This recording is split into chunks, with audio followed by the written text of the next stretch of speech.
By September 1986, the ruins of Reactor 4 sat exposed to the sky, threatening a massive secondary fallout from the radioactive material coating the rooftops.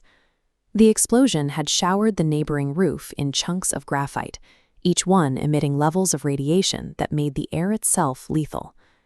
To clear the debris, the Soviet government initially deployed remote-controlled bulldozers and lunar rovers, hoping to push the blocks back into the core from a safe distance. But the indisible energy on the roof was so violent that it instantly fried the electronic circuits of every machine sent into the zone.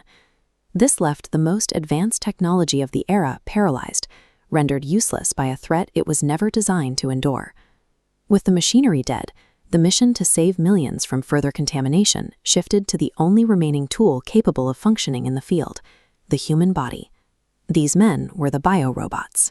They were given a window of exactly 90 seconds to sprint onto the roof, shovel the graphite, and retreat before the radiation destroyed their internal organs. When the limits of silicon are reached, the burden of survival falls entirely on the endurance and sacrifice of those willing to step into the void. Preparation begins in a staging area, where young soldiers strap into 60 pounds of makeshift lead armor, thick rubber boots, heavy aprons, and lead codpieces.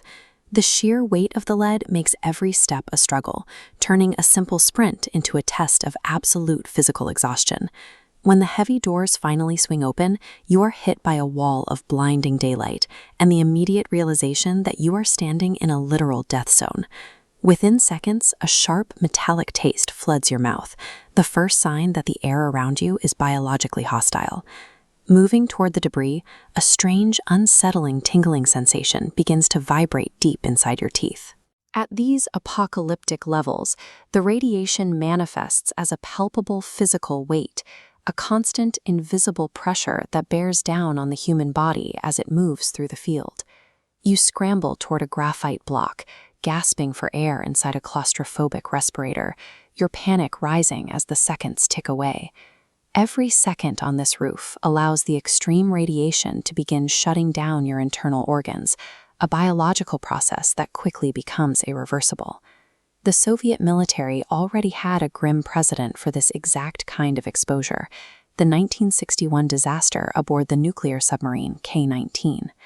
When the K-19's reactor overheated, the crew was forced to enter a radioactive chamber without any backup systems, to manually weld a water supply to a vent valve.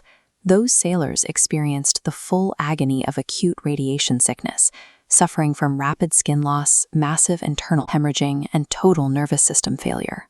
This chart shows the lethal limit of 400 Roentgens, the point where human survival becomes impossible.